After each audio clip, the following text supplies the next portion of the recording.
আজি বনোৱা হ'ব ৰাজস্থানী স্পেচিয়েল দাহি ভেন্দি। আপোনালোকে ভিডিঅ'টো শেষলৈকে চাব আৰু শেষত চাই মোক জনাব যে আপোনালোকে কেনেকুৱা পালে আৰু নিজেও ৰেচিপিটো ঘৰত ট্ৰাই কৰিব আৰু মোক কমেণ্ট কৰি বা মেছেজ কৰিবলৈ নাপাহৰিব। ভেন্দিখিনি ভালকৈ ধুই ল'লোঁ, ধুই পিনি এতিয়া অকণমান পানীটো শুকাবলৈ এনেকৈ কাপোৰখনত মেলি দিছোঁ। এতিয়া অকণমান টুকি ল'ম, টুকি ল'লে বিজলটো কম ওলায়, নহ'লে বিজলটো বেছি ওলাব। সেইকাৰণে টুকি লৈছোঁ। এতিয়া অকণমান শুকাবলৈ দিম। আমি দুজনহে মানুহ, সেইকাৰণে আমি দৈ গাখীৰ লৈছোঁ। অলপ কমকৈ লৈছোঁ দৈ গাখীৰ, কাৰণ মানুহজনে খাই কেনেকুৱা পাই নাজানো। মইতো আগতে খাইছোঁ, চবৰে ভালেই পাওঁ, তেওঁ কেনেকুৱা পাই নাজানো, সেইকাৰণে কমকৈ লৈছোঁ। এইফালে জিৰা ধনিয়া গুড়ি অলপ দি দিছোঁ, অলপ নিমখ, পাছত নিমখ আকৌ দিম লাগিলে। এইফালে হালধি দিছোঁ, এইফালে অলপ ৰেড চিলি দি দিছোঁ, অলপ এইফালে মছলা দিছোঁ, চব্জি মছলা খিনিতে ধুনীয়াকৈ মিক্স কৰি লওঁ।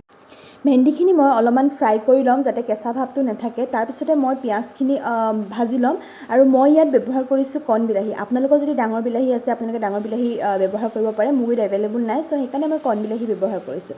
এতিয়া মই এইখিনি ধুনীয়াকৈ সিজাই ল'ম। তাৰপাছতে ইয়াত মই দি দিম দৈ গাখীৰ পেষ্টটো। এই ৰেচিপিটো মই খাইছিলোঁ ৰাজস্থানত যেতিয়া মই আছিলোঁ, বহুত টেষ্টি লাগে। আপোনালোকে এবাৰ ট্ৰাই কৰি চাবচোন। প্ৰথম খাবলৈ বেয়া পাব পাৰে, তাৰপিছত কিন্তু নিশ্চয় ভাল লাগিব। দৈ গাখীৰৰ এই পেষ্টখিনি দিয়াৰ পাছত ধুনীয়াকৈ সিজাৰ পিছতে ইয়াতে মই দি দিলোঁ এতিয়া ভেন্দিখিনি। আৰু এইখিনি বেছি টাইম সিজাব নালাগে, কিন্তু আপোনালোকে জাষ্ট লৰাই থাকিব।